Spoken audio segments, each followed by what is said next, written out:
tujuannya bikin bisnis kain kafan tuh memang pengen dakwah, bukan pengen cari profit doang. Iya. Karena orang hari ini takut banget sama kematian, padahal mati bisa datang kapanpun, dimanapun. Walaupun di video aku jelasin ini brand aku, produk aku, tapi publik karena literasi mayoritas masyarakat Indonesia cuma yang kurang ngambil baik, ininya doang ya. akhirnya dipotong-potong. Akhirnya mereka merasa bahwa ini nih orang ini nih beli kain kafan untuk dikasih ke beliau untuk ngedoain beliau mati. Jadi rame kemana-mana kan. Sampai akhirnya sampai ke beberapa ketua partai itu videonya sampai. Dan aku dikasih offering letter buat di take down karena konten itu waktu itu mengganggu elektabilitas. Pengen take down tapi dikasih sejumlah nominal uang. Tapi kan kita dari awal motivasinya bukan uang. Jadi ketika tawaran itu ditolak semakin heboh mereka. Ali Jufri ini siapa? Di belakangnya Ali Jufri ini siapa? Jenderal siapa? Padahal yang ada di belakang kita cuma Allah dan Rasulnya. Masya Allah.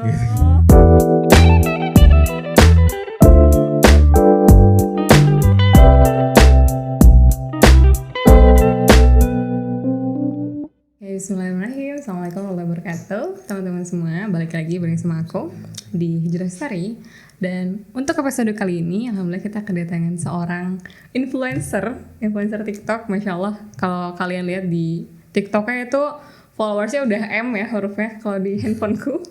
Dan beliau juga selain itu adalah seorang pebisnis dari lama banget ya Kak, dari SMP. Nah insya Allah hari kita bakal ngebahas tentang apa sih gitu ya, proses jatuh bangunnya seorang pebisnis dan juga gimana sampai akhirnya bisa jadi speaker influencer sekarang. Selamat datang Kak Ali di studio Temani. Makasih. Gimana kabarnya hari ini? Alhamdulillah baik, sehat. Alhamdulillah sehat. Kalau Kak Ali hari ini gimana, udah sarapan pagi tadi? Udah sarapan, udah bermacet-macet ria. Masya Allah ya.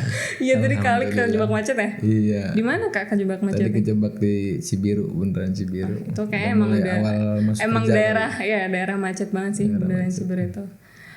Kali hari ini insya Allah kita kan mau ngebahas tentang perjalanan Kali nih sebagai seorang pebisnis nih. Kalau Aska ngelihat dari perjalanan Kali sekarang tuh berarti lagi handle apa aja Kali kalau boleh tahu bisnisnya? Sekarang yang lagi dijalanin ada beberapa, salah satunya ada donat susu. Donat susu yang di itu tuh di Cibiru nggak sih? Ada beberapa. Itu sekarang kita udah ongoing. Kurang lebih ada 20 sampai 30 outlet di Bandung sama Jabodetabek gitu.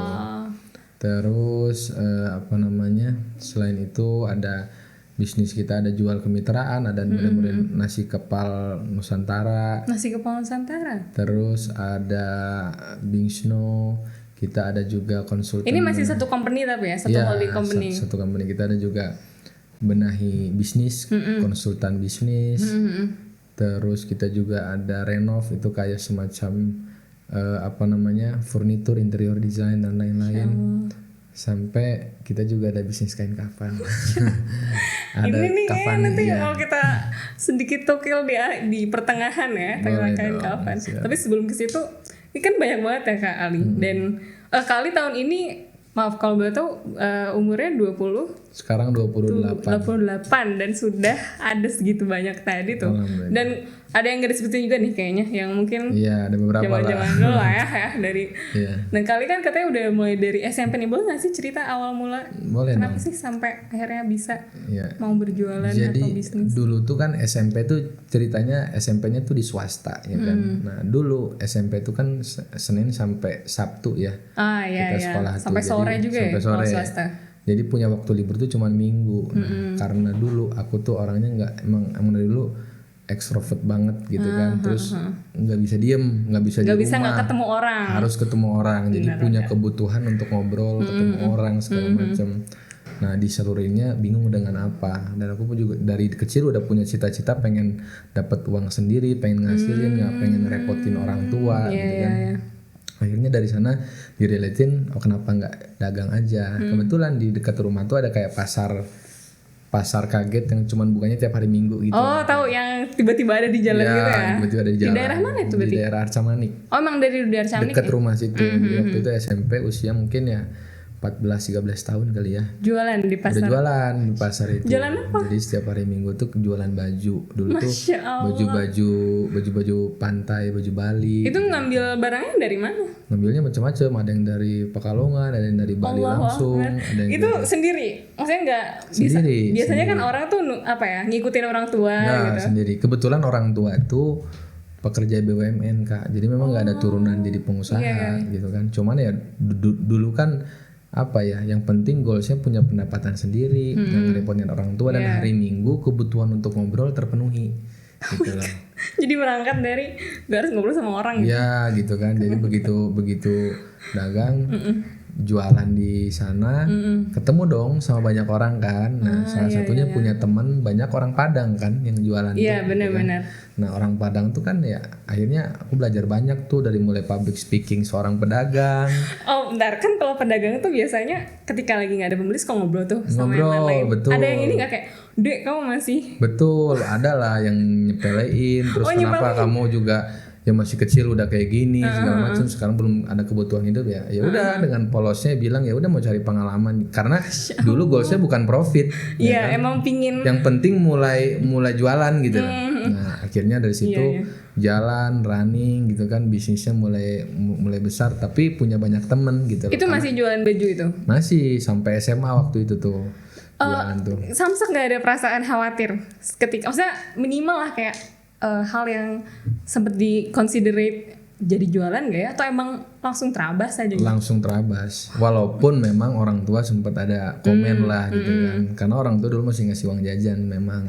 Kenapa kan ini uang jajan udah ada gitu. Nah apalagi ya orang tua juga ya dalam tanda kutip malu lah sama teman-temannya kali ya, maksudnya ngapain sih itu jualan gitu kan. sampai ke pasar ya takut disangkanya orang tua nggak ngasih haknya anak lah, segala macam ya. Jadi kita mulai. Tapi teman-teman tahu berarti teman-teman di sekolah? Teman-teman tahu semuanya. Cuman alhamdulillahnya pada saat itu orang tua support. Ya udah kalau memang kamu seneng ini jalanin aja, yang penting jangan diganggu sekolahnya. Bener pasti gitu itu sih kan. pandang Akhirnya saya. running tuh gitu kan, sampai mau masuk ke kuliah tuh. SMP SMA itu masih lanjut di tempat gitu. yang sama itu? Iya, di tempat sama. Malah pada saat dari SMA ke kuliah waktu itu sempet ada keinginan kecil, nggak usah kuliah lah, jualan aja karena waktu itu udah kebangun, udah punya goals yang jelas, udah sampai bikin udah punya kios gitu cita-cita, berarti? udah ada kios, udah ada karyawan, itu udah ada SMA? toko. Iya, jadi dari jualan mingguan tuh kurang lebih ya 1 bulan tuh dapet lah 3 juta net profit. Untuk anak SMP 3 net juta tuh bukan omset kan ya? net profit kan pada saat itu. Kita bicaranya kalau sekarang 3 juta udah nggak ada harganya. Inflasi udah gila-gilaan. 3 juta zaman waktu 2010 2008 2010 lah. Itu gede banget sih. Iya kan, dapat segitu net profit, anak umur berapa, 15-16 tahun kan besar. Karyawannya gitu ya. lebih tua juga nggak sih? Lebih tua gitu kan. Jadi Allah. pada saat itu ya udah track recordnya maksudnya udah punya goals yang jelas, udah pengen ini, udah kebayang lah ke depan tuh bakal apa aja. Dan bukan berarti nggak kuliah tuh nggak pengen belajar, tetap pengen belajar tapi tidak di bangku kuliah gitu loh. Pengen ngambil kursus, pengen ngambil ini, pengen ngambil sekolah di luar yang nggak punya sertifikat, yang nggak ada ijazahnya dan lain-lain, tapi tetap belajar. Tapi pada saat itu orang tua nggak izinin tuh. Kalau kamu mau didukung bisnismu, tetap kuliah. Akhirnya deal-dealan sama orang tua, oke, sepakat kuliah, masuklah di Telkom University. Ngambil jurusan manajemen bisnis. Kuliah di sana sampai beres. Lanjut tapi jualannya tetap. Lanjut, tapi kan jadi macam-macam kan dari situ. Jadi udah mulai berarti kuliah. Mulai. Nah, salah satu bisnis yang paling lama yang sampai sekarang masih aku pertahankan dan masih jalan tuh, aku jadi distributornya Ina Cookies. Tahu gitu. Ina Cookies itu kan brand kue kering nasional ya. Nah, aku jadi distributornya udah 12 tahun berarti kerja sama. Udah dari SMA juga tuh. Udah jalan dari SMA sampai sekarang masih jalan. Jadi pas kuliah tuh mulai masuk ke F&B, mulai masuk ke jasa. Dan udah ada teman-teman yang satu frekuensi juga kan yang di F&B. Jadi kemana-mana. Tapi kan tadi sempat kita ngobrol di awal, Kak Ali kan aktif juga ya di kampus sebagai aktivis juga gitu. Aktivis iya, studi iya, jualan iya, itu gimana manage itu semua tuh? Apa emang ada manajer yang bantuin atau selama kemarin? Dulu sih enggak sih, cuman maksudnya memang pas belajar itu karena kan organisasi juga ada banyak ya. Waktu itu organisasi itu mungkin 7, 6 atau 7 Dalam organisasi satu waktu itu? dalam satu waktu. 6 atau 7. Tapi dulu memang punya goals gitu. Oke, saya mau masuk kuliah. Karena Tapi goalsnya tuh bukan cuman lulus, tapi punya banyak temen. Bahkan dulu ada angkanya. Saya harus punya teman sekian. Nah, untuk mencapai nominal angka teman sekian, berarti kan perlu banyak organisasi dong. Betul. Banyak pengalaman supaya banyak skill yang diasah, termasuk komunikasi, leadership dan lain-lain. Makanya waktu itu sempat ngeberaniin. Nah, waktu itu ya karena kuliahnya di Telkom, rumah masih di Bandung. Akhirnya waktu itu jarang pulang tuh. Bener-bener Padahal waktu deket tuh ya? padahal deket gitu kan. tapi ngekos berarti itu atau Nggak ngekos juga, memang terus mungkin jarang pulang berarti? ya kadang nginep di kosan teman, kadang nginep di kampus, kadang nginep di mana lah. iya. Karena waktu kan padet ya, dari pagi sampai sore kuliah. Terus habis Malamnya maghrib biasa rapat organisasi gitu kan. jualannya kapan Ya ngurusin habis itu jualan? pagi-pagi biasanya sebelum mulai kuliah ngurusin dulu jualan, ngurusin dulu Datang bisnis, ke ngurusin karyawan, pasar? datang ke toko, datang ke pasar, datang ke ngurus karyawan, ngurus tim gitu kan. Jadi sempet-sempetin lah, makanya padet dulu waktu itu sampai nggak punya waktu untuk istirahat. Tapi happy karena memang Emang goalsnya terfulfill gitu ya? betul, karena punya tadi ya punya kebutuhan. Ya seorang ekstrovert ya punya kebutuhan, kalau nggak terpenuhi malah sakit, malah jadi stres, malah jadi kemana-mana. Memang punya kebutuhan butuh untuk ngobrol gitu, untuk nyalurin apa namanya energi gitu. Apa namanya? Tadi kan bicara udah ada karyawan dari SMA. Apa SMP udah ada? SMP udah ada SMP satu udah orang, ada satu orang. Umurnya jauh sama kali. jauh, makanya waktu itu Udah pas bapak-bapak atau ya belum lah, cuman lumayan kan beda 10 tahun gitu loh.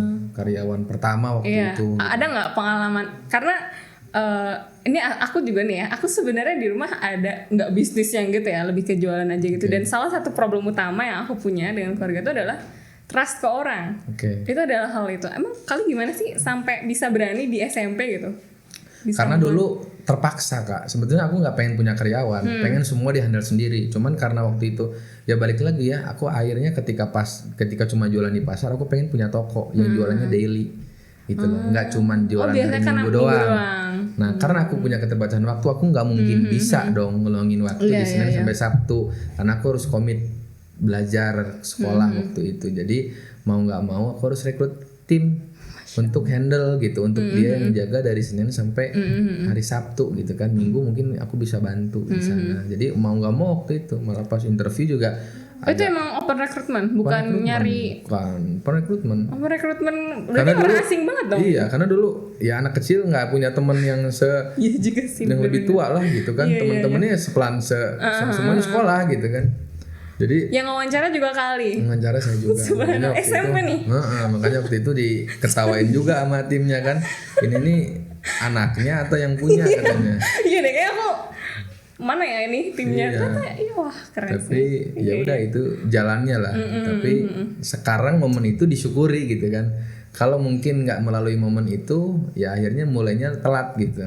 Dulu apa ya istilahnya orang zaman sekarang mah nyolong start lah ya, nyolong start lebih dulu, mulai lebih dulu ya, walaupun dengan lika-liku ya bisnis yang dibangun mungkin udah ada 30 brand dari waktu SMP sampai sekarang. Berapa yang gagal, berapa yang bangkrut, berapa yang hilang uang, berapa yang ditipu, berapa yang ini yang itu, banyak lah gitu kan pengalaman yang dirasain. Itu kan banyak banget tuh pasti ya dari sekian puluh. Tapi sebelum kesana deh Kak, aku penasaran nih. Karena aku masih bukan nggak percaya, masih ngerasa kayak apa sih, masa sih bener-bener startnya karena pingin menyalurkan energi gitu. Ada nggak sih? Mungkin kayak terinspirasi habis lihat orang atau ada sosok gitu ya, atau mungkin pernah dengar kisah atau apapun yang bikin akhirnya jadi motivasi kali untuk apa ya, dari SMP sampai sekarang berarti kan konsistensinya udah berapa belas tahun itu ya. Ada nggak sih Kak sosok atau mungkin motivasi? Sebetulnya karena aku tuh ada turunan orang Arab juga ya kan? Dan memang kalau di kalangan Arab tuh ya dulu kakek-kakek buyut-buyut kita tuh nggak ada yang pekerja, semuanya pedagang gitu kan. Bahkan kalau mau ditarik ya dulu dari kecil kan aku sering dengar kisah-kisah sahabat, kisah Rasul gitu ya, bahwa semua sahabat itu berdagang, mayoritas sahabat, mayoritas apalagi yang punya harta dan sebagainya itu tuh semuanya berangkatnya dari berdagang. Bahkan Rasulullah sendiri dagang.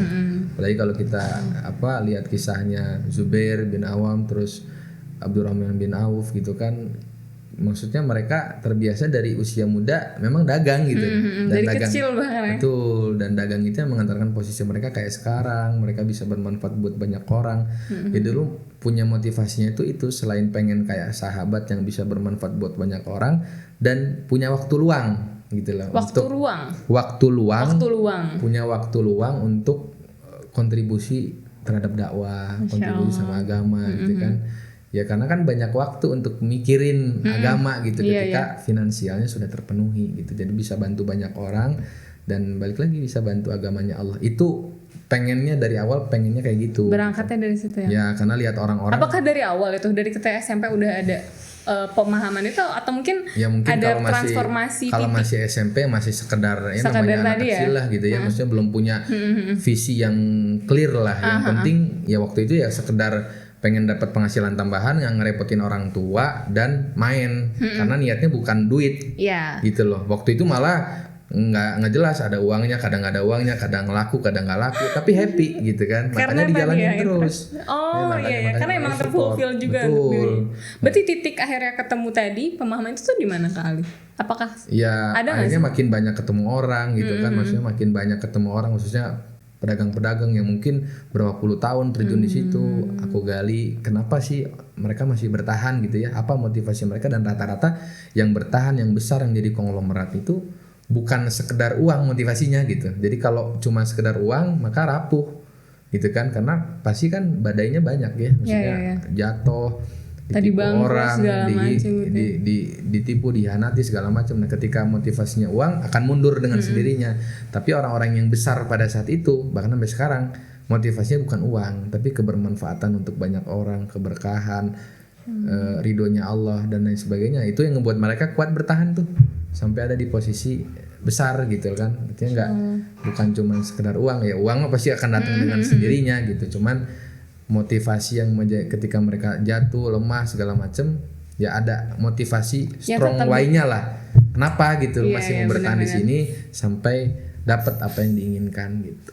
Kalau tadi nih kan banyak tadi terkait meskipun kalau misalnya visinya nggak tentang uang pasti kan akan bertahan ya badannya apapun. Kalau kalian sendiri selama berbelas tahun, berarti berapa tahun ya dari SMP sampai sekarang gitu?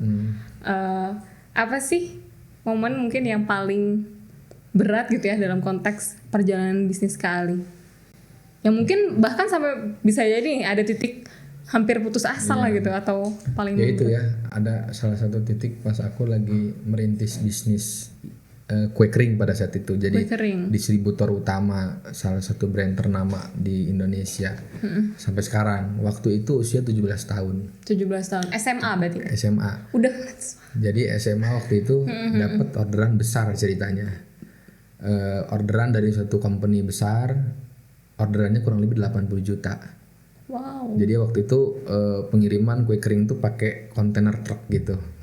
Ya kan? Itu di se-Indonesia berarti ya? Atau se-Indonesia itu. Waktu itu aku dapat orderan besar pertamanya aku tuh waktu itu. Itu emang kenapa kalian dapat bagian itu karena emang lagi pegang handling bagian manajerial itu? Handling distribusi. Jadi aku bagian se-Indonesia. Aku jadi distributor. Jadi kalau distributor itu kan kayak partnernya perusahaan gitu Kak. Iya. Mitranya perusahaan, bukan masuk ke dalam, bukan as a team kan. Tapi kita jadi mitranya perusahaan, jadi distributornya mereka.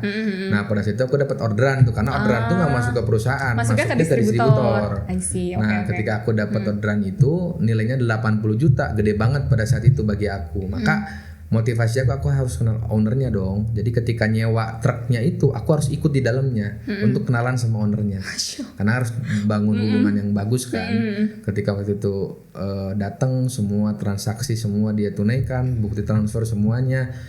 Aku juga hati-hati, aku cek ke bank semuanya duitnya masuk. Cuman karena waktu itu antar bank transfernya, jadi Sabtu Minggu tuh dulu tuh Bank Indonesia tuh libur. Jadi ketika orang transfer hari Jumat siang, masuknya Senin biasanya.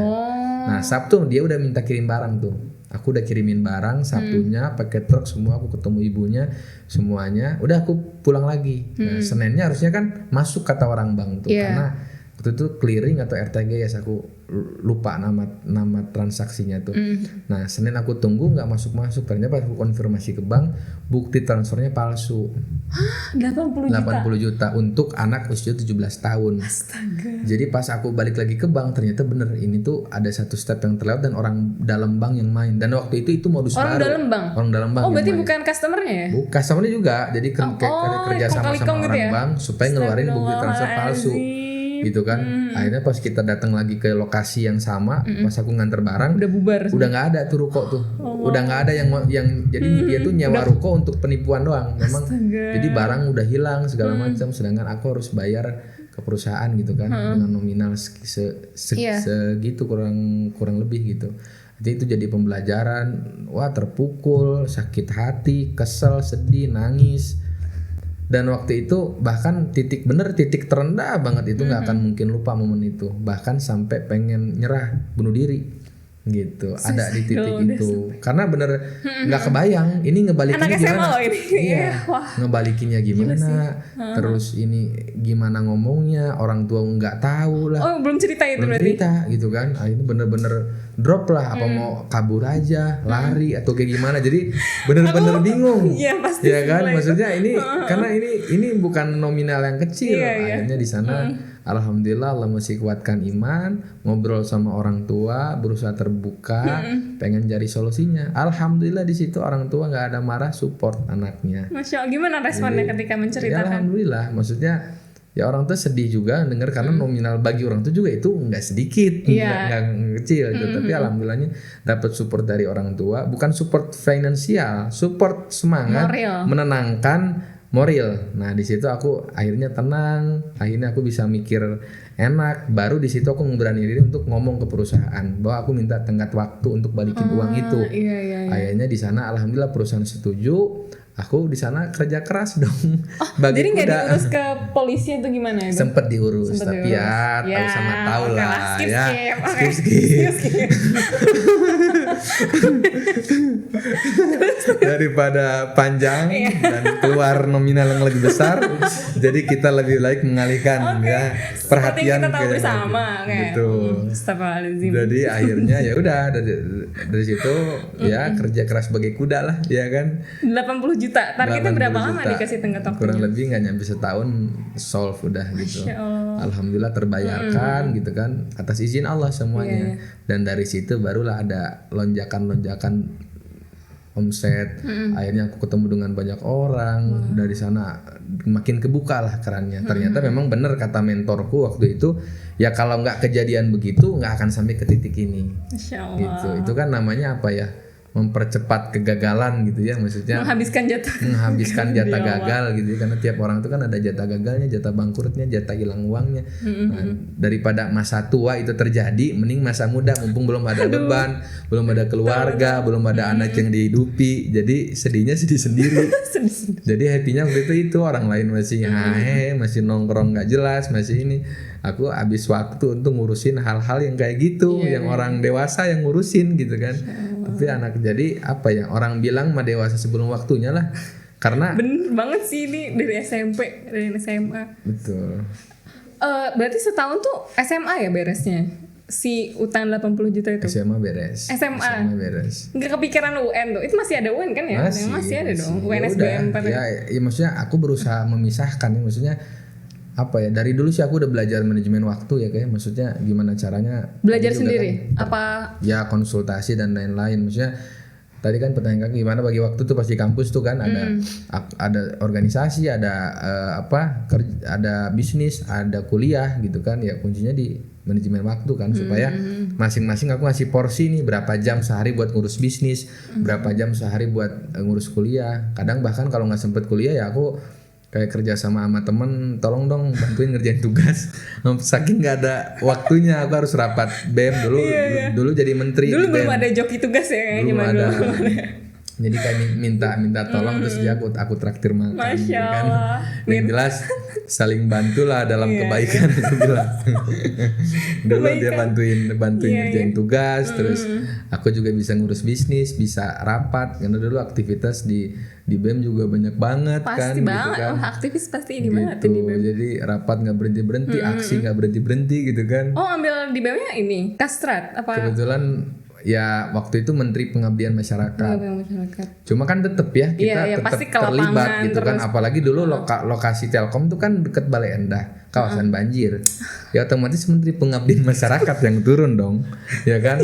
Kolaborasi sama pemerintah sekitar segala macam, tiap ada banjir kita yang turun. Gitu kan, bantuin masyarakat, bantuin apa, ada yang longsor, ada yang apa, kita semua turun. Dan bahkan itu bukan proker yang terencana kan. Kalau bencana kan ya tiba-tiba datangnya, tiba-tiba geraknya. Jadi mau nggak mau pasti kuliah kantor keruman. Tapi alhamdulillah orang tua tuh waktu itu ngasih syarat Kak. Kalau kamu mau didukung bisnis harus lulus kuliah dan lulusnya harus 4 tahun plus nggak boleh ada yang ngulang. Aku baru mau nanya tadi, ini dengan kesibukan kayak gini telat gak nih? Soalnya kan baru-baru bisnis deh, kayaknya banyak banget aktivis kampus tuh yang molor banget gitu kan. Ini berarti 4 tahun. 4 tahun dan alhamdulillah cum laude. Masya Allah. Gitu. Jadi ya itu kan pilihan ya sebetulnya, maksudnya apakah sebetulnya bukan hal yang sulit juga, bukan hal yang mudah juga. Ya, tapi kan tergantung kita semuanya ya. Maksudnya pinter-pinter dulu dibilang nggak ada waktu, bener-bener nggak ada waktu gitu. Tapi apa ya, dulu kita punya istilah SKS gitu, sekarang masih berlaku sistem kebut semalam. Jadi ketika mau ujian ngerjain tugas segala macam bener-bener semalam beres gitu. Wow. Karena sebelumnya nggak ada waktu, kita bagi waktu buat yang lain. Apalagi dulu bisnis lagi growth-nya, lagi berkembangnya, rekrutmen terus orang, masalah nggak berhenti gitu kan. Tapi aku harus beresin kuliah dan alhamdulillah Allah bantu pada saat itu. Ada nggak? Kan itu kalau di bayangan aku nih Kak, kayak konsisten gitu. Ada nggak sih momen dimana udah capek banget tuh, terus sempat stop nggak? Misalnya ada salah satu yang dilepas sebentar gitu, terus baru jalan lagi, atau bener-bener full 4 tahun itu? Karena dulu handle semua. Alhamdulillahnya karena dulu kebetulan organisasi itu dulu hampir semuanya pengurus tuh. Jadi nggak boleh dilepas tuh karena udah komit. Oh iya juga sih. Ada janji sumpah apa segala macem lah gitu kan. Sumpah pengabdian gitu kan. Terus kuliah juga nggak bisa kita nge-skip gitu kan. Maksudnya bisnis juga sama, harus running. Kalau dia di vakum ya akan beda ininya. Jadi waktu itu running well semuanya. Yang nggak well juga banyak kejadian. Cuman ya alhamdulillah ada orang kepercayaan di bisnis yang bisa dipercaya, ada orang gimana ngebentuk delegate gitu. betul, ya. Delegate. Gitu kan. Dan ketika kuliah, ketika ada tugas kelompok, pasti tugas aku tuh hanya presentasi di akhir. Kan dulu kita bagi tugas sering tuh ya, siapa yang bikin PPT, siapa yang bikin makalah, siapa yang presentasi. Nah, aku tuh pasti tugasnya presentasi. Dan juga akhir. Emang enjoy juga ya untuk speak dulu. Dan memang itu menentukan dong ujung tombak. Ya kan, nggak ada gunanya slide bagus, risetnya bagus, tugasnya bagus, tapi presentasinya kurang bagus, maka nggak meyakinkan. Meyakinkan tuh kan ya kita kayak sales kan, kalau presentasi kan meyakinkan dosen, meyakinkan mahasiswa yang lain. Jadi waktu itu dapat tugas itu selalu bagian presentasi. Jadi karena, udah terima jadi gitu dan ya. Karena nggak ada waktu buat kerja kelompok. Iya. Kalau mau mengerjakan ya, yang lain pun alhamdulillah memahami gitu, dengan ya diberikan pengertian, maksudnya alhamdulillah mereka memahami ketika aku nggak ikut kerja kelompok. Bukannya nggak mau. Iya. Gitu kan, tapi banyak hal yang di akhir juga jadi tombak ujung tombak itu kan. Dan mereka butuh itu. Karena kan kita kalau kerja kelompok itu kan pilih-pilih orang kan. Itu kelompok aku dia butuhnya apa segala macam ya. Alhamdulillah waktu itu ya teman-teman support gitu. Maksudnya bukan sibuk nggak puguh gitu kan, tapi sibuknya jelas gitu. Mereka tahu kesibukan apalagi masih di internal kampus. Gitu. Ya Allah. Nah, terus kali tadi kan udah cerita tentang momen terberat yang 80 juta itu ya. Dengar-dengar ada nih satu momen masih terkait sama bisnis kali yang kayaknya sempat rame ya di jagat dunia maya nih, terkait kain kafan yang waktu itu menjadi kado dan sempat menyinggung. Boleh gak sih Kak? Menyinggung siapa Kak? Menyinggung siapa ya? Kayaknya itu kita sensor aja ya. Tapi kurang lebihnya kalau mau cari tahu boleh di search aja kayaknya di TikTok masih banyak. Ali Jufri kain kafan pasti ketemu. Dikabarkan meninggal. Jaga. Iya iya dapat lagi. konten yang itu. Dapat. Nah, aku penasaran nih Kak, awalnya apa sih gitu sampai bisa jadi sebesar itu apa ya bahasanya? Kita sebut itu apa ya? Kasus cerita lucu. Cerita lucu lah ya. Oh, itu lucu berarti ya. Lucu Padahal itu se-Indonesia loh itu ya. Karena itu yang aku tunggu-tunggu. Kalau aku kayaknya aku udah deactivate, udah ngapus semuanya sih kayaknya. Gimana sih Kak? Itu ceritanya awal? Ya, jadi yang aku cerita ke kakak sebelum tadi sebelum tadi apa? Tapping. Tapping. Jadi, apa intinya aktivis tuh dunia lain di luar bisnis yang aku senengi. Memang Ceruk passionnya lain di gitu situ ya? gitu kan. Memang dari dulu ketika SMA di kampus di mana ketika ada yang tidak sesuai, bukan cuma di pemerintahan, bukan cuma hal yang di luar, tapi di internal pun dulu kan sering ya kita ada mungkin kebijakan kampus yang nggak sesuai untuk mahasiswa, kita kasih masukan, saran terbaik segala macam. Jadi dulu sering makanya joinnya di BEM dong, ya kan. Gimana biar bisa advocate dan segala macamnya. Jadi penjambung lidah lah antara betul. mahasiswa dan kampus gitu kan. Nah, sampai di satu titik waktu itu COVID. Oh, ngerasain COVID ya Kak? COVID dong. Angkatan berapa sih Kak? Oh, ya, maksudnya kan peres lulus, aku kan 2013 tuh. Kuliah ya kan, lulus 2017. Nah, 2017 tuh dulu habis 3 tahun setelah itu berarti ya 2020 tuh kan COVID. COVID tuh kan nggak boleh ada rame-rame, nggak boleh ada aksi. Iya. Ya kan? Oh, oke. Nggak boleh ada kegiatan yang nggak boleh ada kegiatan. Tapi kan suara harus tetap terdengar dong, harus tetap keluar dong. Ya, pas waktu itu lagi naik-naiknya TikTok. Jadi bener, waktu itu aku nggak pikir panjang, nggak punya cita-cita jadi influencer sebetulnya, nggak punya cita-cita jadi konten kreator. Pengen nuangin keresahan, tapi bingung tempatnya di mana. Ini udah nggak boleh aksi orang COVID.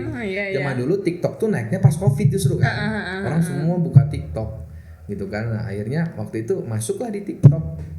Konten yang pertama pas Omnibus Law. Omnibus Law, kan? Yang Undang-Undang Cipta Kerja. Waktu itu aku bikin viral undang-undang dari rakyat untuk anggota dewan. Aku lihat itu, yang ini nggak sih? Aduh, aku lupa lagi pokoknya potong gaji apa lagi ya nggak sih semuanya? Kalau korupsi gantung di Monas. Iya. Nah, itu tuh rame, bahkan sampai ke mereka yang ada duduk di anggota dewan. Direspon sama mereka. Sampai direspon. Oh iya. Artinya di situ aku mikir dong, aku ternyata selama berdampak. ini kuliah aksi di depan gedung sate, di depan Istana Negara, di depan gedung DPRD belum tentu nggak pernah ditangkep. Bahkan yang aku tahu informasinya ketika ada aksi itu tuh nggak ada orang di parlemen, nggak ada gubernur di gedung sate, nggak ada presiden di Istana Negara, tapi orang tetap aksi. Belum tentu didengar aksinya. Iya. Tapi ketika aku speak up dengan cara yang mudah, effortless gitu kan, kontennya bahkan nggak diedit, aku tuh nggak ngerti cara ngedit. Bener-bener dari HP, pure, bahkan waktu awal-awal dari TikTok, bukan dari kamera. Oh, yang ngerekam langsung Jangan gitu. langsung ngerekam langsung dari TikTok, editnya pakai edit TikTok yang auto caption itu. Iya. Ya kan, auto translate itu. Langsung auto translate. Langsung kirim, udah gitu dong. Dari situ rame lah kemana-mana videonya. Itu video pertama itu? Bukan, video kesekian lah gitu kan. Iya. Cuman waktu itu masih awal-awal juga gitu kan. Tapi berarti awalnya emang banyaknya tuh ngeluangin keresahan ya? Betul, dari sanalah baru muncul kan, ternyata di sini juga enakan gini didengar sama orang gitu kan. Pesannya nyampe kan, poinnya itu kita bukan mau cari ribut, bukan mau apa gitu kan. Kita kan goalsnya kan sayang sama negara, sayang sama pemerintah. Bukti sayangnya kita sama negara tuh dengan cara kasih masukan buat mereka, makanya luapin di sosial media dengan cara yang elegan, dengan cara yang smart, dengan cara yang keren gitu kan, supaya mereka denger juga gitu, pesannya nyampe. Nah dari situ baru sering tuh bikin konten, bikin apa, akhirnya mulai naik cepet, growthnya juga 400.000 lah. Berarti 2 bulan 2020. follower, 400.000 follower dalam 2 bulan. 2 bulan. Banyak. Tapi itu masih ngebahas banyak keresahan-keresahan. Iya. Kayak ada transisi nih kali dari awalnya sebetulnya konten bisnis, ya terus kan, sampai makanya namanya sampai hari ini Duta Kuliner. Sebenarnya pas aku nyari Ali Jufri.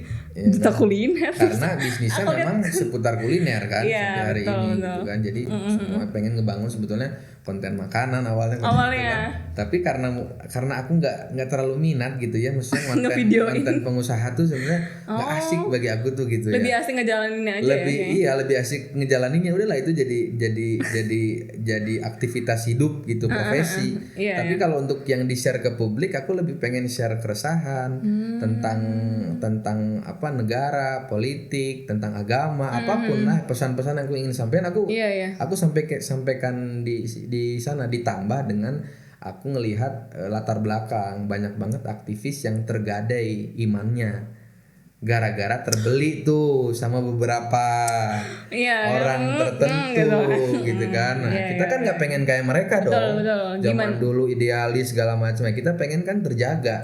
Idealisme bohong, idealisme itu yang ada tuh iman. Makanya hati-hati ya. Jadi kita kan pengen lihat kamera nggak ngomongnya. kita kan pengen imannya terjaga dong ya kan. Makanya fokusnya ngegedein bisnis Kak di belakang, fokusnya kita usaha gitu kan, karena punten-punten nih hidup kita tidak ditanggung oleh negara. Jadi Alhamdulillah tinggal di plus 62. Sayang ya. Gak apa-apa lah ya. jadi kita bisa fokus juga bersuara tanpa ada kepentingan yang diselipkan gitu kan. Tidak seperti kebanyakan orang. Jadi pengennya di sana. Nah, akhirnya di sana mulailah beberapa bukan kontroversi ya, karena kontroversi itu nggak disetting sebetulnya. Cuma mungkin karena dari dulu aku tuh kan belajar ilmu komunikasi, belajar public speaking yang baik. Jadi gimana caranya menyampaikan pandangan, bahkan mengkritik dengan cara yang elegan. Makanya dulu ada istilah satir. Oh iya. Ya, gimana caranya kita kan tetap keren ya, nggak ada ujaran kebencian. Iya, tetap nggak mengungkapkan poinnya betul, tanpa kelihatan tanpa menyinggung pribadinya. Asertif gitu kali ya. Betul, nggak ada caci maki, nggak ada. Itu aku pertahankan dari awal sampai sekarang Kak. Jadi supaya apalagi sekarang undang-undang ITE makin sensitif. Makin serem ya. Iya, jadi harus hati-hati. Makanya menyampaikannya harus makin dilihat, skripnya dilihat ulang tuh. Ada yang menyalahi undang-undang ITE. Kemarin gimana berarti yang itu tuh yang? Iya, jadi kemarin tuh ceritanya saking aku nggak ada celahnya untuk dilaporkan ke pihak yang berwenang. Oh, emang udah sampai ke tahap itu? Yes, karena video yang terakhir itu kronologi awalnya deh, awal mula sampai ngirim itu tuh gimana? Sebelum itu itu yang baru-baru ini. Sebelum itu tuh aku sebenarnya udah dikabarkan 2 kali seorang Ali Jufri meninggal dunia. Sebelum Betul, karena konten-konten tadi dari mulai Omnibus Law, ada konten lagi apa segala macam, serandom banyak itu lah ya, konten. tiba-tiba muncul berita sampai meninggal waktu dunia. itu ingat nggak dulu ada kasus Laskar FPI ditembak mati Iya, di yang kilometer 50. Itu satu Indonesia taunya salah satu laskar yang ditembak mati itu aku. Aku salah satu laskar yang ditembak mati. Itu satu Indonesia tahu, disebar video aku dikompilasi, dikasih caption ini pesan terakhir laskar sebelum ditembak mati. Kesebar lah. Nggak boleh. Sampai dulu aku harus klarifikasi sampai sekelas Yusuf Mansur, Ustadz Yusuf Mansur menyebar video itu. Akhirnya Ustadz Yusuf Mansur ngundang aku ke podcastnya di MNC waktu itu untuk menjelaskan ke publik bahwa ini pas pertama bangun tidur nih terus ada gue ternyata termasuk tuh gimana tuh? Kaget. nggak ada masalah perasaan, nggak ada apa. Ya maksudnya di sisi bagus, pesan-pesannya kan hal yang positif. Mereka mengkompilasi pesan-pesan dakwah aku gitu, dikompilasi dalam 1 menit, terus dikasih caption, Masya Allah, pesan terakhir laskar sebelum ditembak mati, kan kesebar. Dan orang-orang WA geningan kan, forward for many time. Ini bener Akhirnya sana klarifikasi. Karena bener-bener, maksudnya dari konten aku, alhamdulillah sampai hari ini nggak ada celah buat aku dilaporin ke pihak berwenang. Nggak pernah ada ujaran kebencian, nggak pernah ada caci maki. Yang pertama kali yang ciptaker itu nggak kenapa-kenapa ya? Nggak kenapa-napa. Cuma dia memang ada pihak-pihak yang mungkin merasa tersudutkan. Pernah nggak sih kayak di apa ya? Mungkin diteror. Iya, somehow lah. Banyak lah gitu kan. Bukan cuma diri sendiri, bukan cuma keluarga. Oh, sampai ke orang-orang sekitar juga. Sampai ke rumah ada intel yang datang kemarin tukang bakso yang paling rame. Bukan bakso lagi, tukang tahu bulat, tukang cilok. Ini beneran ini? Beneran. Ini beneran ini? Beneran. Sampai alamat rumahku kesebar di sosial media.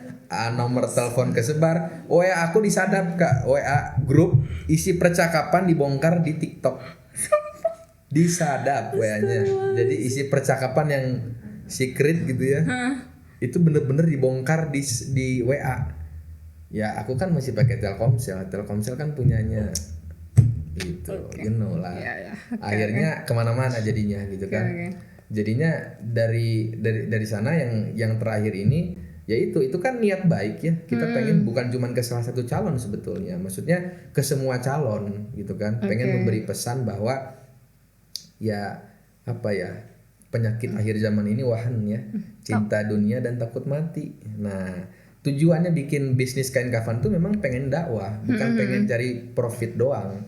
Karena orang hari ini takut banget sama kematian, padahal mati bisa datang kapanpun, dimanapun, dengan dalam kondisi apapun. Makanya pengen itu untuk nguatin pesan dakwah bahwa jangan takut, ini bisa jadi gift loh, bisa jadi gift kamu ke orang tua. Bukan nggak sopan ngasih kain kafan tuh. Justru tanda care, tanda sayang, ganti bunganya sama kain kafan. Tapi itu diterima oleh publik dengan persepsi yang berbeda. Itu karena publik nggak tahu bahwa ngirim aku yang punya brand kain kafan itu.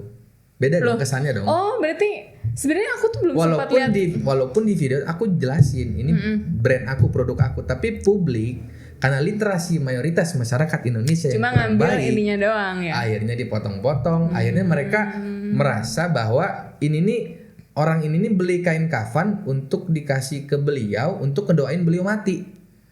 Jadi beda dong persepsinya dong gitu kan. Akhirnya disebar lah. Diserang tuh dari mana-mana itu. Sebelum pencoblosan waktu itu. Jadi rame kemana-mana kan. Sampai ke beberapa ketua partai itu videonya sampai. Dan aku dikasih offering letter. Offering letter penawaran untuk di buyback kontennya, dibeli. Oh, buat ini mereka. Buat di take down karena konten itu waktu itu mengganggu elektabilitas dari beliau gitu kan, elektabilitas. Serem juga nih bahasan gitu ini. Kan. Terus habis itu dikasih offering sekian puluh juta, sekian ratus juta gitu kan. Kontennya dibeli, terus diminta untuk take down karena konten sudah menjadi aset mereka. Ceritanya begitulah. Intinya pengen take down tapi dikasih sejumlah nominal uang. Tapi kan kita dari awal motivasinya bukan uang. Jadi ketika tawaran itu ditolak, semakin heboh mereka. Ali Jufri ini siapa? Di belakangnya Ali Jufri ini siapa? Jenderal siapa? Jenderal siapa ternyata? Segala macam gitu kan. Takut juga nih. Padahal yang ada di belakang kita cuma Allah dan Rasulnya. Masya Allah. Jadi ntar aku tertegun dulu nih. Oke, Masya Allah. Tapi berarti ending cerita ini apa nih? Happy ending ya? Atau ya, apa? Sebetulnya ini juga jadi kekhawatiran karena dulu itu kejadiannya pas 2 bulan sebelum aku nikah. Itu di tahun lalu. Itu bener-bener orang tua, bener kan itu disebar akhirnya karena tidak ada delik, nggak bisa aku dilaporin. Orang kata-katanya kebaikan kok aku ngedoain matinya husnul khotimah, mati dalam keadaan yang baik. Siapa orang hari ini nggak mau didoain kayak gitu? Iya Kan nggak ada. Emang berarti emang cuma bisa di guide ke hukum tuh kalau emang ada terverbalkan. Betul. Karena tidak ada celah, makanya mereka nyebar fitnah. Ali Jufri meninggal dunia. Innalillahi wa inna ilaihi raji'un. Kain kafan yang mau dikasih ke beliau dipakai duluan sama si Ali. Gitu kan. Dibikinlah skenario si buzzer ini. Bikin skenario untuk akhirnya si Ali kecelakaan motor. Ada orang yang berperan sebagai tetangganya di sosmed tetangga aku. Segitunya? Iya, aku tadi lihat memang mayatnya udah dimakan. Itu dia ngomong gitu. Mayatnya hancur. Astagfirullah. Orangnya udah kecelakaan. Aku lihat ada orang yang berperan di jalan raya. Iya, tadi bener dia di jalan raya mati ketabrak. Makanya kalau di searching di TikTok ada tuh kronologi kecelakaan Ali Jufri. Sampai segitunya. Dan kalau dari luar aku masih oke lah. Maksudnya aku masih kuat gitu ya. Maksudnya ya udah dari dulu sering kok gitu ya. Maksudnya dicaci maki sama buzzer ya. Selama yang caci makinya bukan manusia beneran, kenapa harus takut? Ya enggak. Kebanyakan kan bot yang caci maki. Nggak salah sih. Nah, akhirnya dari sana yang nyebabin aku kemarin agak keganggu tuh karena orang tua sebetulnya. Orang tua lah, maksudnya dikasih tahu sama temen-temennya, keluarga besar. Apalagi aku 2 bulan lagi nikah. Dan waktu itu calon istri tuh taunya dapat informasi Ali meninggal, sementara surat undangan sudah tersebar. Allah. Gedung sudah di booking gitu loh, segala macam. Ini calon mertua pada saat itu panik di sana. Ini bener Ali meninggal. Saking masifnya berita itu. Dan yang menginformasikan Ali meninggal tuh bukan akun sembarang. Orang. Bahkan ada beberapa influencer pihak mereka. Wow. Gitu kan. Sampai ngeberitain. Iya, sampai dibayar untuk memberitakan Ali meninggal. Untuk memperkuat, saking ini nggak ada celahnya untuk dilaporin ke kepolisian. Kalau mungkin itu ada celahnya, nggak akan tersebar fitnah ini. Tapi aku udah masuk jeruji besi gitu loh. Tapi karena nggak ada celah, akhirnya mereka bikin fitnah. Nah ini terjadi dari dulu sebetulnya udah beberapa kali. Jadi ini tuh udah kabar ketiga Ali Jufri meninggal. Sudah ketiga ini tuh. Jadi udah pas aku dengar kabar nggak kaget sebetulnya. Masya Allah. Karena sudah pernah sebelumnya. Jadi begitu. Ini nggak kaget. Cuma pada akhirnya lambat laun reda sendiri berarti gitu ya. Indonesia lah ada isu sedikit tutup. Tapi itu mengganggu ini nggak Kak? Bisnis Kak Ali secara sempat mengganggu dari customer, mitra atau investor, mitra segala macam. Tapi ya abis itu kan aku menjelaskan dong, ini kan akun pribadi, kan? Aku punya hak pribadi, tidak mengatasnamakan bisnis. Aku punya hak secara pribadi untuk menyuarakan pandangan, gitu kan, tidak mewakili perusahaan. Tapi kalau ini merugikan ya resiko dong, gitu kan, harus ditanggung bersama. Jadi alhamdulillah partner aku semuanya support, investor juga support, dijelaskan mereka masuk, konsumen sampai waktu itu menyerang Google Maps Kak. Google Maps semua bisnis aku tuh rating 1. Segitunya. Google Maps semua titik outlet kita rating 1. Komentarnya apa? Biasanya kalau ngerating kan harus pokoknya pedes-pedes lah. Ya kan terserah mereka komentar. Bintang 1 mengaitkan dengan kasus itu.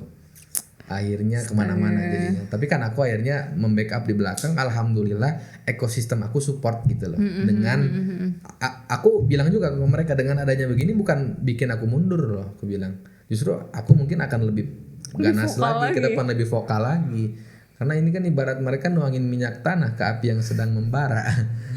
Emang udah seneng ya dari dulu speak up nantangin gitu. Jadi akan ada lonjakan api yang lebih ditunggu nih gerberakan nih berarti. Akan bangun lagi mayat seorang Ali kan gitu. Yang kemarin diklaim mati ya kan, akan bangkit lagi dari kubur. Jangan sampai yang keempat deh beritanya. Ya, karena kan film-film horor di kita laku tuh. Ya Allah. Gitu ceritanya Kak. Ya Allah. Aku baru tahu sih ini udah ketiga kalinya sih. Yang ketiga. Luar biasa, Masya Allah. Nah, kali apa namanya? Kalau bicara, aku masih mau bahas tentang bisnisnya tadi ya. Aku sendiri bahkan gitu ya, banyak sih. Bahkan aku juga sempat baca-baca ya. Indonesia tuh termasuk orang yang punya ketertarikan buat bikin bisnis gitu ya, buka usaha, tapi mereka nggak punya keberaniannya. Dan kebanyakan itu juga karena mereka ngerasa safety netnya nggak ada. Atau let's say mungkin underprivileged, mereka ngerasa kayak gue nggak punya privilege oke itu deh untuk berani ngambil bisnis. Apa pandangan kalian terkait kekhawatiran orang-orang yang khawatir untuk mulai bisnis karena mereka nggak punya privilege? Ya ujung-ujungnya sebelum kita ngomongin yang lain-lain, semua tuh bermula dari mindset, ya kan? Kita punya mindsetnya apa dulu? Siapa yang kita tonton, siapa yang kita temenin, siapa yang kita sering ngobrol, itu akan mempengaruhi cara kita berpikir, pola berpikir kita. Makanya penting bagi aku mindset tuh bukan cuma sekedar orang Indonesia tuh banyak kalau ditanya kenapa nggak mulai bisnis, nggak punya modal. Modal dalam asumsi mereka tuh selalu uang, literally uang gitu loh. Tapi pas ditanya lagi, ya udah aku kasih uang nih 100 juta nih besok. Juga takut sih. Enggak, aku kasih uang nih 100 juta nih. Terus kira-kira kalau aku kasih uang 100 juta udah tahu 100 jutanya mau diapain? Belum tahu. Terus masalahnya apa? Modal atau bukan? Bukan. Berarti dianya aja belum tahu mau ngapain kan. Dianya belum tahu. Tapi kenapa selalu modal itu tentang uang? Mereka tidak berusaha menilai modal yang Allah titipin tuh luar biasa loh. Dari mulai akal, dari mulai badan yang sehat, dari mulai kita bisa berpikir, kita punya relasi, kita punya handphone untuk mencari.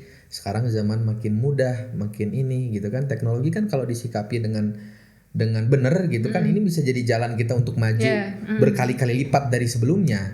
Tapi kalau kita mau gampang ditakut-takutin ya bisa jadi memang akhirnya susah dapat pekerjaan di tengah ekonomi yang semakin sulit. Kalau mau lihat berita negatif. Benar. Tapi kalau mau berita positif, hari ini kita mau kerja, tim kita udah bukan lagi manusia, tim kita udah AI full. Ya kan, asisten kita udah GPT, asisten kita udah Gemini, asisten kita udah segala macam, udah bukan lagi manusia. Tergantung gitu. gimana kita manfaatin apa yang ada di sekitar kita dan sekarang.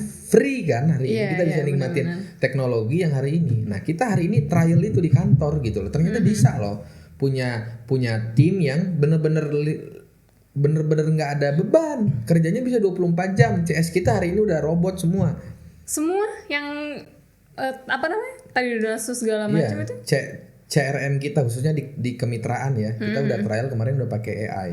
Jadi orang yang nanya-nanya kemitraan di kita langsung semuanya udah 24 jam dijawabnya. Udah pakai robot. Artinya maksudnya mau alasan apa lagi gitu loh. Kalau alasannya privilege segala macam, karena usaha tuh, bisnis tuh bukan bakat dari lahir. Itu tuh dilatih, berproses. Semuanya orang berprosesnya dari apa? Dari kecil, dari nol, dari minus. Dan mayoritas orang besar itu berangkatnya dari kondisi minus, dari kondisi nol, bukan dari privilege. Itu mayoritas orang besar hari ini. Terus kita mau bilang kita nggak punya privilege, kita nggak punya apa, bukan alasan untuk nggak mau berjuang gitu loh. Karena semua orang yang besar hari ini berangkatnya dari tidak punya privilege, gitu kan, tapi punya kemauan. Nah kemauan tuh dianggap privilege atau bukan gitu kan. Nah itu kan balik lagi kita kan selalu nganggapnya privilege itu uang, jabatan, orang tua yang hidup enak lah, apalah segala macam. Tapi kita nggak nganggap privilege kita bisa mikir hari ini, kita bisa hidup sehat, kita bisa berjalan. Orang lain susah bernafas juga nggak bisa gratis, harus masuk rumah sakit, bayar oksigen, bayar nitrogen. Kita hari ini bisa duduk, bisa mikir, bisa menghirup udara dengan enak. Ini kan privilege dari Allah untuk kita bisa bergerak. Nah ini kan mindset lagi, berpikir kita menganggap ini tuh privilege, bukan gitu. Startnya emang berarti bukan dari material kan ya, dari gimana kita membentuk jiwa. Dari cara berpikir ya. Kalau cara berpikirnya udah bener, ya oke gitu loh. Aku jadi keinget satu buku yang direkomendasiin sama mentor aku tuh, The Secret namanya, tahu nggak? Karya Rhonda Byrne. Baru dengar. Lupa deh nama penulisnya siapa. Cuman intinya di film ini. Oh film, apa buku? Film sama buku. Jadi ada filmnya, ada bukunya juga. Jadi ini buku bagus banget dibaca untuk semua orang. Bahwa di buku ini menjelaskan ada satu kesamaan berpikir antara semua orang sukses di dunia. Baik itu pengusaha, baik itu peneliti, semualah orang-orang besar dunia, penemu dunia itu ada satu berpikir bahwa ada kesamaan, bahwa mereka tuh melihat sebuah kepastian apa yang mereka pikirkan akan terjadi. Jadi optimis terhadap apapun gitu ya. Pernah dengar nggak istilah you will get what you think. Kamu akan mendapatkan apa yang kamu pikirkan. Jadi kita ketika kita memikirkan hal-hal positif, hal-hal baik, kita bisa besar, kita bisa mendapatkan itu, kita bisa punya ini, punya itu, kita akan dapat ini di tahun ini, di ini. Nah ini kan optimisme yang konkret gitu loh. Bukan optimisme yang sekedar ya udah saya pede, saya optimis, nggak kayak gitu. Optimis tuh menulis, membayangkan diri kita ada di ketika kita sudah mendapatkan hal itu. Jadi benar-benar energi itu positif, dan ketika kita udah keras sama diri kita, maka dunia akan mudah untuk kita dapatkan gitu. Itu yang ada di buku itu. Jadi itu satu kesamaan, mau presiden, mau pengusaha, mau peneliti, mau orang-orang hebat segala macam, pesepak bola, atlet segala macam, punya satu hal ini. Mereka pikir mereka bisa dapat. Coba siapa sekarang, Cristiano Ronaldo, Lionel Messi. Ini dulunya orang-orang susah. Tapi ketika diwawancarai sama wartawan, kenapa sekarang ada di titik ini, jadi atlet yang hartanya paling banyak di dunia gitu. Ya karena dulu dia lihat satu kepastian itu, bahwa satu saat saya akan ada di posisi itu. Dan dia punya keyakinan dalam, dan ketika energi itulah yang narik semua apa yang mereka inginkan. Aku juga ngerasa mungkin kayaknya ya salah satu faktor kenapa anak muda tuh banyak merasa takut ragu buat berani gitu, kayaknya emang kita tuh kebanyakan ini nggak sih konsumsi hal-hal konten negatif yang akhirnya mempengaruhi pikiran juga gitu. Karena kan apa yang kita tonton, apa yang kita baca itu kan mempengaruhi juga ya. Terlalu banyak distraksi kalau kata mentor aku tuh. Jadi terlalu banyak distraksi plus kita terlalu banyak nyerap informasi yang nggak penting-penting amat. Yang nggak penting dan yang belum kita butuhkan. Jadi salah loh, jangan salah. Terlalu banyak baca buku tuh nggak selalu hal positif, bisa jadi hal negatif. Justru ya, menarik nih. Kenapa tuh? Buku bahkan gitu ya. Aku mikirnya sosmed. Iya, cuman maksudnya bukan cuman sosmed. Maksudnya kalau sosmed udah jelas. Konten-konten yang terlalu pendek, akhirnya kita cenderung sukanya instan. Iya, bahkan dulu kita sukanya YouTube yang 1 jam 2 jam kita tonton, tapi adanya TikTok. Jadi ada muncul YouTube Short, jadi ada Instagram Reels. Karena YouTube panjang udah nggak laku hari ini, saking orang Indonesia sukanya instan. Tapi balik lagi, kalau kita terlalu banyak informasi, makanya orang-orang tuh zaman dulu tuh yang keren-keren tuh mereka ketika mereka butuh informasi baru mereka cari. Jadi nggak asal. Ya, jadi too much information tuh membuat kita memilih ini harus yang mana, karena kadang informasi itu kadang bertabrakan dua hal baik tuh. I see. Jadi ketika semua kita serap informasi dan informasi ada yang di otak kita itu nggak bisa langsung dieksekusi, maka yang ada lupa, ilmunya hilang lagi. Makanya cari ilmu, baca ilmu tuh yang relate sama apa yang kita kerjain, dan relate apa yang juga ya, terplanning, terstruktur, tertata, punya kurikulum yang jelas. Kita mau kemana nih arahnya? Nah, untuk ke arah sini kita perlu kuasai ilmu apa, skill apa. Baru cari turunannya dapat. Kita perlu baca buku apa, kita perlu masuk komunitas apa. Bener. Makanya akhirnya terarah, ya kan? Buku-buku yang kita baca semuanya relate sama cita-cita kita. Membantu relate juga. Sama bukan informasi baik yang nggak jelas gitu. Makanya akhirnya cuma jadi informasi yang kosong. Bahkan informasi baik pun kalau emang nggak terlalu relate mungkin akan jadi memenuhi juga. Apalagi dengan sekarang kan waktu kita udah makin terbatas gitu kan. Makanya ya mengefektifkan waktu itu salah satu ikhtiarnya dengan memilih informasi apa yang masuk ke otak kita gitu. Oke. Nah, dari ini kan ada 2 peran yang sama-sama besar dan sama-sama punya fokus yang besar juga menurut aku. Terkait pebisnis dan juga influencer atau content creator. Nah, kali selama menjalani kedua ini, kan keduanya masih dijalani berarti ya sampai sekarang. Apa sih kebermanfaatan yang paling kali rasain yang bisa kali sebar dari kedua peran ini sebagai pebisnis dan content creator? Ya mungkin punya waktu luang untuk bisa ngasih pengaruh ke anak-anak muda. Ini influencer gitu kan, karena kan sekarang balik lagi tadi kalau kita ngomongin soal hari ini teknologi semakin canggih, justru makin bikin generasi muda kita makin rapuh, makin lemah. Karena terlalu mudah dapat yang. Karena terlalu gampang depresi, berita negatif terlalu banyak dikonsumsi, berita nggak jelas, toksik dan sebagainya. Artinya nyebabin generasi makin turun, makin milenial, makin ke Gen Z, nanti turun lagi ke generasi Alpha, turun lagi generasi Beta, segala macam, makin rapuh. Karena makin gampang hidupnya, makin teknologi makin mudah. Iya, ada bahkan yang bilang kayak hard generation creates, tahu gak sih? Betul. Creates. Betul, pernah dengar. Jadi kan itu kan intinya generasi sekarang di tengah tadi ya, pabrik-pabrik sudah semakin canggih, sudah full robotik, PHK di mana-mana, pekerjaan semakin sulit, segala macam. Ini kan nyebabin dan banyak pekerjaan yang bisa digantikan oleh AI hari ini. Ini kan makin rapuh mereka. Di samping mereka secara keimanan, mental dan sebagainya juga tidak lebih kuat dibanding generasi sebelumnya. Makanya aku punya misi gitu kan. Kenapa di samping sibuk bisnis, sibuk jadi content creator, aku juga ngebangun wadah Ina Speak Up. Nah, gitu ini kan. Juga yang tadi aku mau bahas nih. Ngewadah Ina Speak Up untuk nolongin mereka, untuk bantuin mereka, biar mereka ketemu tujuan hidupnya, biar mereka punya tujuan hidup. Karena banyak banget hari ini, khususnya generasi muda kita, generasi Muslim, banyak banget hari ini yang hidupnya nggak punya arah, Kak. Dia nggak tahu mau kemana. Yang penting asal gabung, asal ngikut, yang penting seneng. Yang penting asal sibuk ada kegiatan tanpa. Ya kan, dikit-dikit udah mulai capek. Healing, udah mulai healing sih. Dikit-dikit self love, katanya produktif, dikit self reward, gitu kan? Ini kan yang terjadi hari ini. Nah kita pengen nolongin mereka hari ini supaya mereka punya punya skill, punya value, mereka punya sesuatu yang mereka bangun untuk dunia lihat. Mereka punya sesuatu yang mereka bangun untuk ditawarkan pada dunia, untuk dijual pada dunia, sehingga dunia memandang mereka makhluk yang keren, makhluk yang punya value, dan mereka akan bukan lagi mencari kerja, tapi ngasih pekerjaan buat orang lain kan. Ekspektasi kita ke arah sana kan, bukan cuman ngasih pekerjaan di Inas Speak Up ini. Iya, artinya gini, maksudnya ya kita kan berharap dari Inas Speak Up ini mereka punya karya. I see, apa itu ngebangun perusahaan, bikin komunitas, bikin kelas, intinya ngasih manfaat buat orang banyak. Sebentar sebelum kita lanjutin, berarti boleh cerita nggak Kak Ali terkait Inas Speak Up ini, awal mulanya tuh gimana sih sampai akhirnya tercetus untuk mendirikan Inas Speak Up? Dan sebetulnya karena aku merasakan ketika aku ini kan nggak disengaja aku ngebangun sebagai konten kreator ya secara personal. Aku tuh nggak, karena pengen menyampaikan keresahan pribadi. Awalnya cuma gara-gara itu doang. Cuma aku ngelihat banyak manfaat aku dapetin. Ketika follower udah mulai banyak, aku gampang ketemu orang-orang hebat.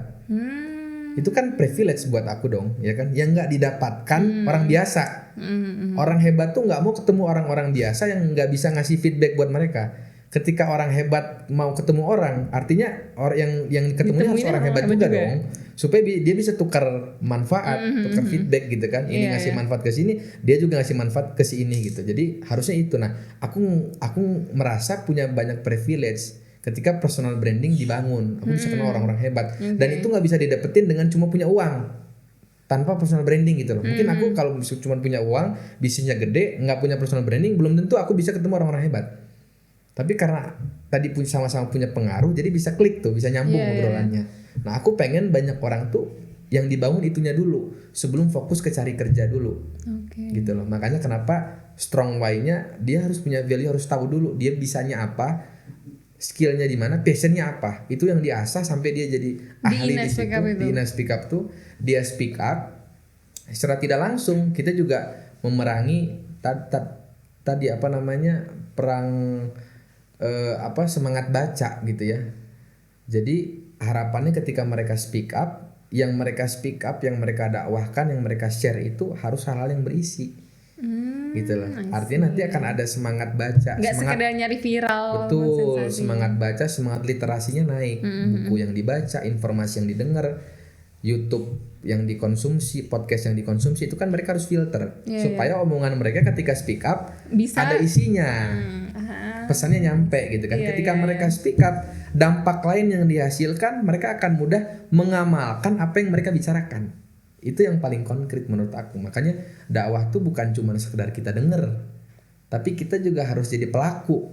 Karena ketika kita jadi pelaku dakwah, ngasih tahu orang lain, maka kita akan lebih mudah melakukan apa yang kita bicarakan. Jadi Allah lebih mudah ngasih kekuatan untuk kita. Itu ngaku. Karena ada pertanggungjawaban juga, kita udah menyampaikan itu. Dan kita jadi lebih punya kekuatan untuk melakukan. Ketika kita nyebarin sebuah hal kebaikan gitu. Jadi efeknya jadi domino kemana-mana. Kita nyuruh orang speak up. Selain kita ngajak orang, kita juga dapat. Dia akan punya semangat untuk mencari informasi di luar. Semangat literasinya secara tidak langsung akan tinggi karena mereka punya tuntutan untuk followernya.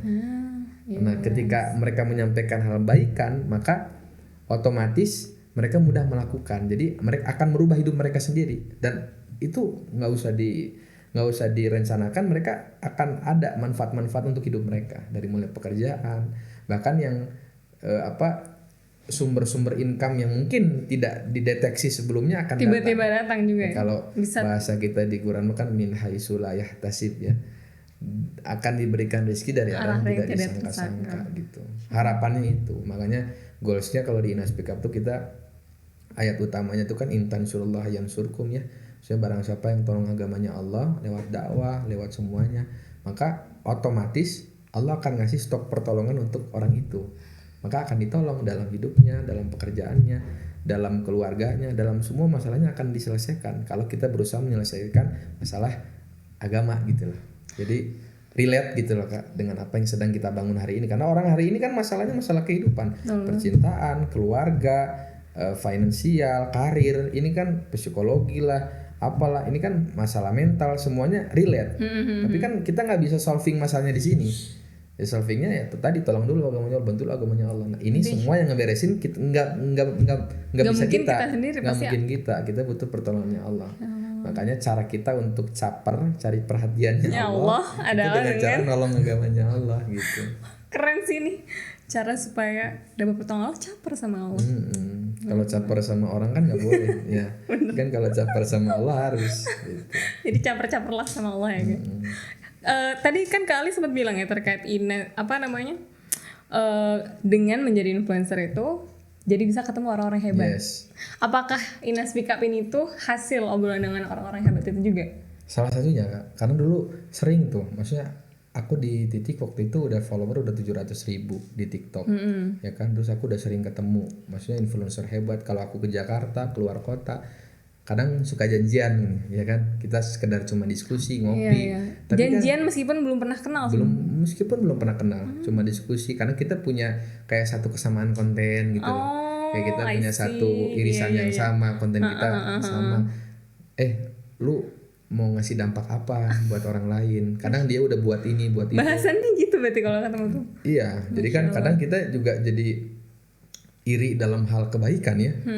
Iri yang diperbolehkan. Iri yang diperbolehkan. Dia aja udah melakukan ini. Gitu kan, dengan apa ikhtiar dia, apa yang saya lakukan di tempat saya tinggal, khususnya di Bandung gitu kan. Saya mau lakuin apa, manfaat apa yang akan saya lakukan, karya apa yang saya akan bangun, yang ketika saya udah nggak ada di dunia tapi karyanya masih ada gitu loh, yang karyanya nolong orang banyak. Nah, artinya karya ini kan harus relate sama apa yang aku lagi sedang lakukan, apa yang sedang aku perjuangkan. Makanya kenapa bangun wadah ini, supaya lebih banyak juga orang. Betul, pengen menghadirkan tadilah kemandirian lah. Karena goalsnya kan muslim influencer kan, bukan cuman influencer yang sekedar banyak follower, tapi betul-betul jadi orang yang berpengaruh. Bahkan di sana mungkin banyak orang juga yang masih belajar jadi influencer. Cuman goalsnya kita pengaruh itu bukan cuma di sosial media, tapi ke orang sekitar gitu loh. Sekitar lingkungan kehidupan nyatanya gitu kan, harus jadi figur gitu ya. Iya. Ketika mereka berada di satu lingkungan, mereka tuh harus jadi panutan, jadi contoh. Otomatis kalau mindsetnya udah kayak gitu, ya pasti jadi orang yang terbaik di situ kan. Mereka ada tuntutan untuk jadi orang yang paling soleh, jadi orang yang paling kaya secara finansial, paling banyak uangnya, jadi orang yang paling baik akhlaknya. Ada nggak cerita anggota Ina Speak Up yang mungkin perjalanannya sudah memberikan dampak yang apa ya? Mungkin ada. Siapa tuh? Boleh spill namanya nih biar kita cari tahu juga ntar. Salah satunya mungkin pengen share ya. Ada salah satu rekan kita, dia tuh apa ya, guru ngaji Kak. Rekan tuh berarti tim pendiri. Teman. Dia tuh kebetulan ikut Ina Speak Up batch 1 waktu itu. Dia nih guru ngaji. Sebelum ikut Ina Speak Up dia memang sudah mulai ngonten. Oke. Jadi yang masuk Ina Speak Up ini kan ada orang yang belum pernah ngonten sama sekali, ada yang udah mulai ngonten. Nah, jadi yang udah mulai ngonten kan juga butuh circle dong ya, untuk kita saling sharing terkait tentang konten creator. Nah, ketika dia masuk di sana, sharing dengan kita segala macam, kita panggil pemateri-pemateri hebat. Alhamdulillah ada lonjakan traffic juga di akunnya dia yang dia berarti bikin kontennya. Jadi dia tentang tuh kayak kontennya tuh kayak ngajarin orang ngaji tahsin gitu. Tahsin, I see. Tiap pagi, tiap live tiap berarti. subuh live. Masya Allah. Jadi tiap hari itu dia kayak 3 jam tuh setiap habis subuh 3 jam ngajarin orang ngaji, dan mayoritas pesertanya emak-emak semuanya yang nonton dia tuh. Itu awal-awal sebelum ini berapa yang biasanya hadir?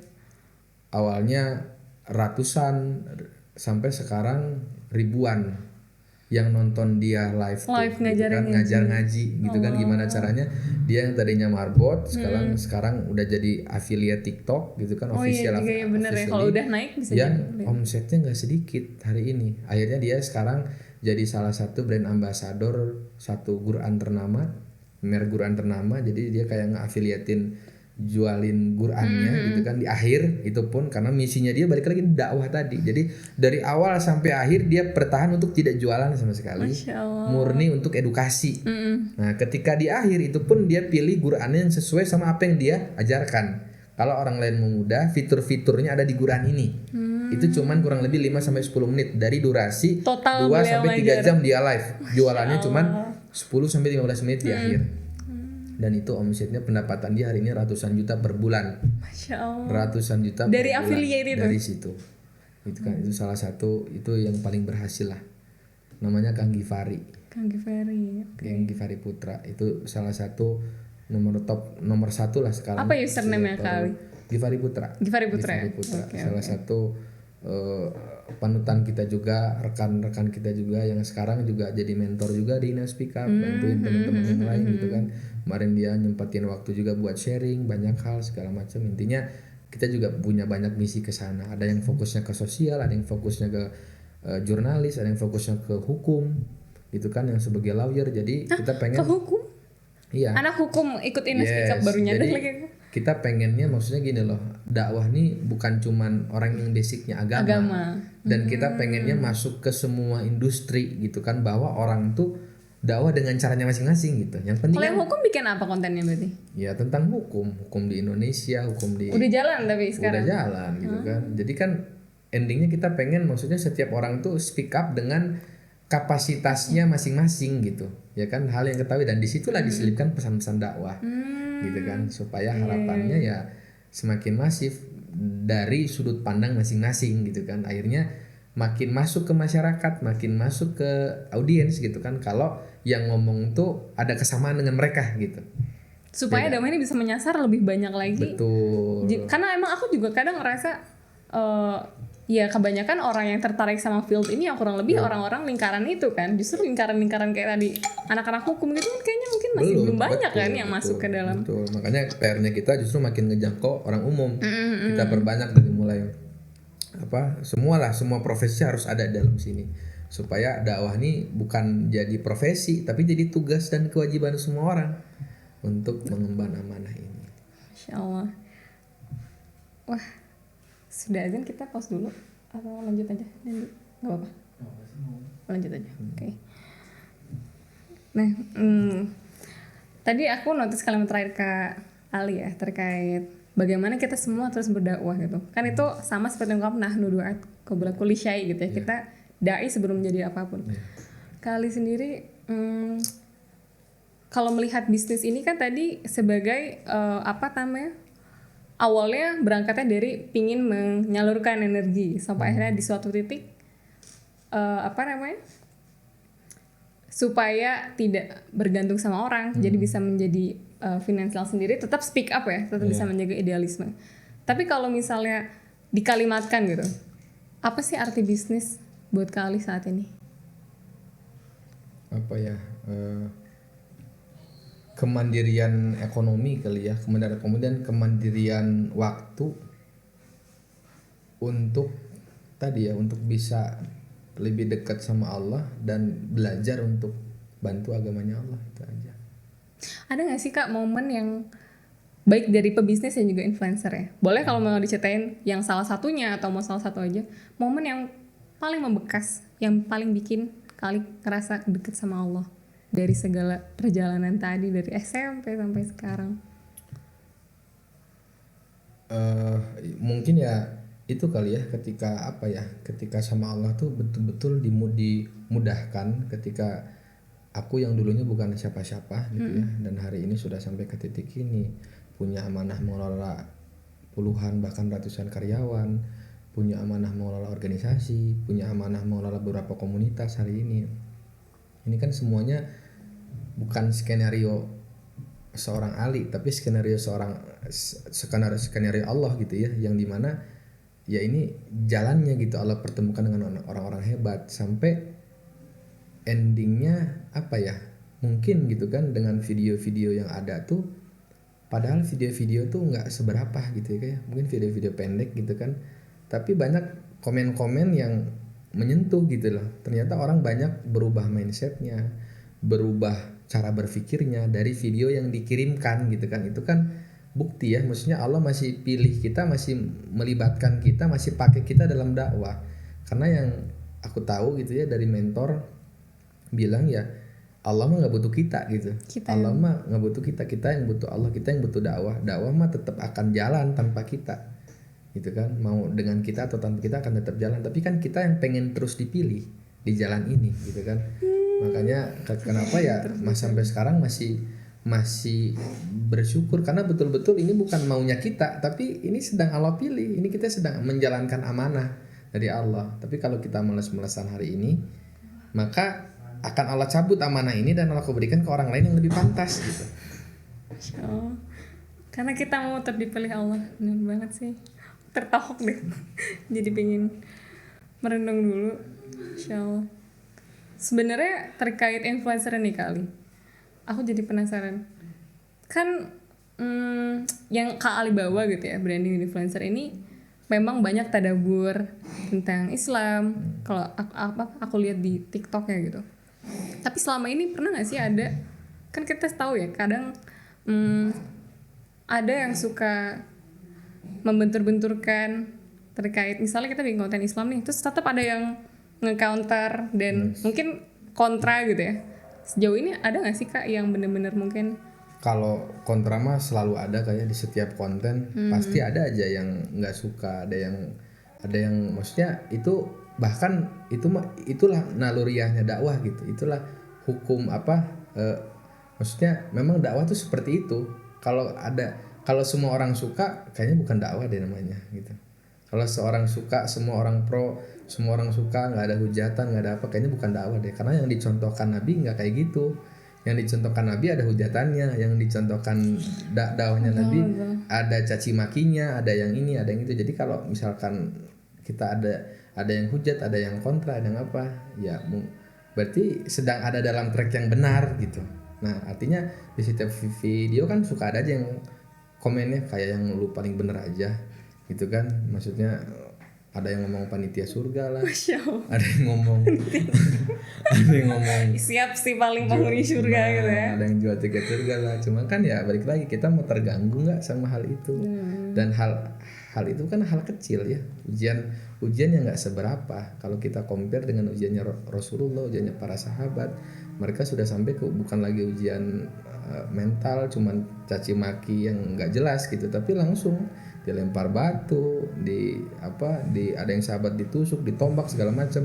Itu jadi makanan hari-harinya mereka. Jadi ujian kita masih belum seberapa, masih belum ujung kukunya dari ujian para sahabat, para nabi. Jadi apa penjagaannya kali yang paling kali jaga sampai sekarang untuk tetap berani gitu ya menghadapi semua itu? Ya balik lagi circle ya, sama mentor sih.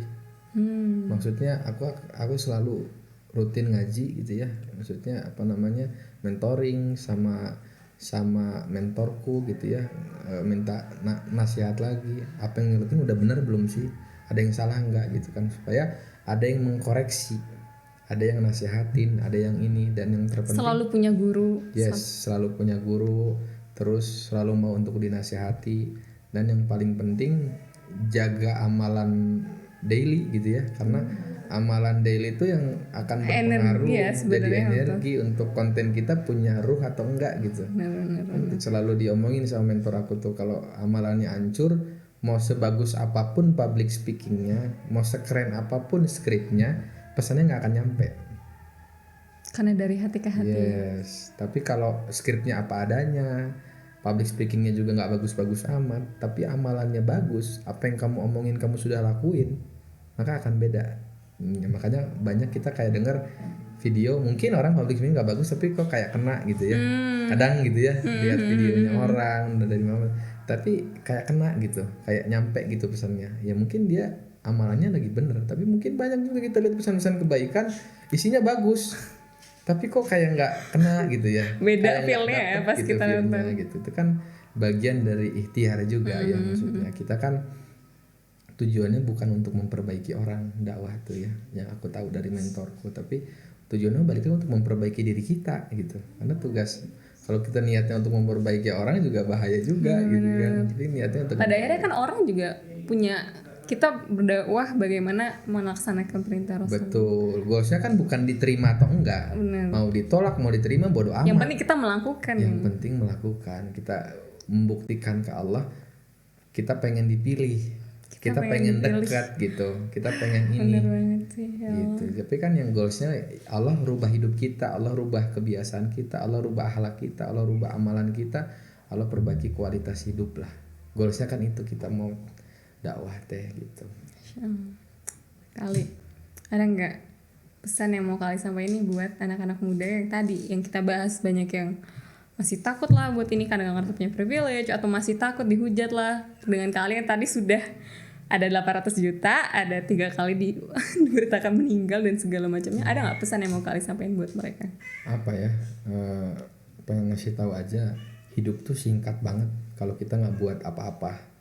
Hidup tuh terlalu singkat kalau kita nggak bikin karya gitu loh, ya kan? Karena cepat atau lambat kita pasti akan mati. Dan kematian ini kan nomor acak ya. Kalau lahir itu kan dari yang tua dulu ke yang muda, urut gitu, nomor urut. Tapi kalau mati ini nomor acak. Buktinya apa? Kuburan tuh ada yang pendek, ada yang panjang gitu. Ada yang masih bayi udah Allah panggil, ada yang udah tua Allah panggil, ada yang masih remaja Allah panggil, ada yang masih milenial Allah panggil.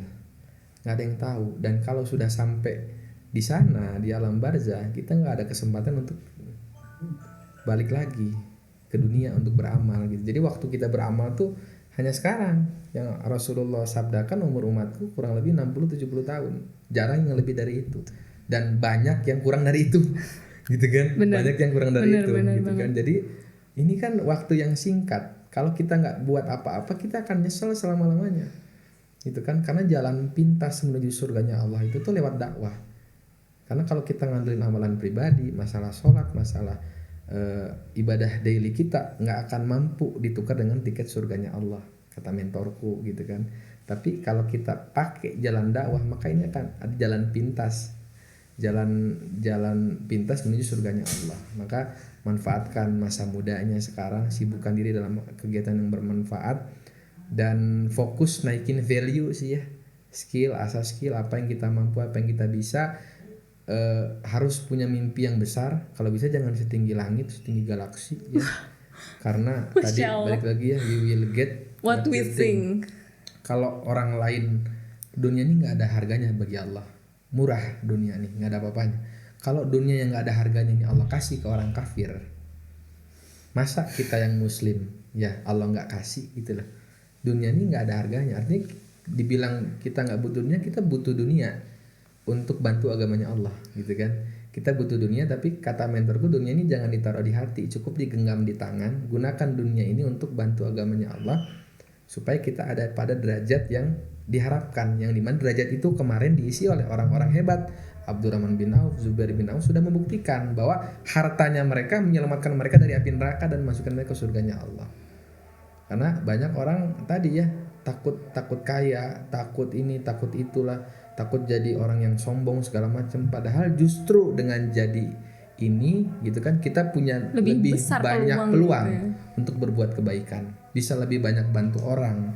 Karena orang hari ini tuh dinilai dari orang umum, dinilai dari materialnya, dia punya apa.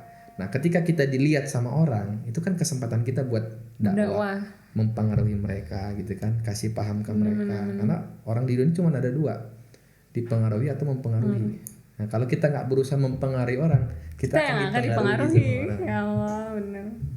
Insya Allah, jazakallah khair kali atas waktunya. Ini obrolannya seru banget. Bahkan aku sebenarnya masih mau nanya lagi ya tentang bisnis-bisnis yang tadi. Cuma karena kita terbatas waktu, jadi kita cukup sampai sini untuk podcastnya. Makasih banyak kali. Sama-sama. Untuk ngobrol-ngobrolnya hari ini. Temani. Ini apa namanya? Kali ini aku ngerasain banget sih Kak tentang gimana kita harus memaksimalkan potensi yang dari segi materi ya untuk membantu agama Allah gitu. Kadang aku juga ngerasa udahlah aku jadi pembelajar aja, jadi penuntut ilmu aja, nggak apa-apa kok, nggak harus kayak di dunia. Tapi ternyata itu menjadi satu hal yang bisa kita usahakan ya untuk menjadi menjadi bahan bakar dakwah kita di dunia. Oke. Kalau khair kali, dan mungkin insya Allah kita lanjutkan ke bincang hijrah story berikutnya, insya Allah dengan narasumber yang gak kalah keren. Dan makasih udah nonton sampai akhir. Insya Allah kita ketemu lagi di episode berikutnya. Assalamualaikum warahmatullahi wabarakatuh. Waalaikumsalam.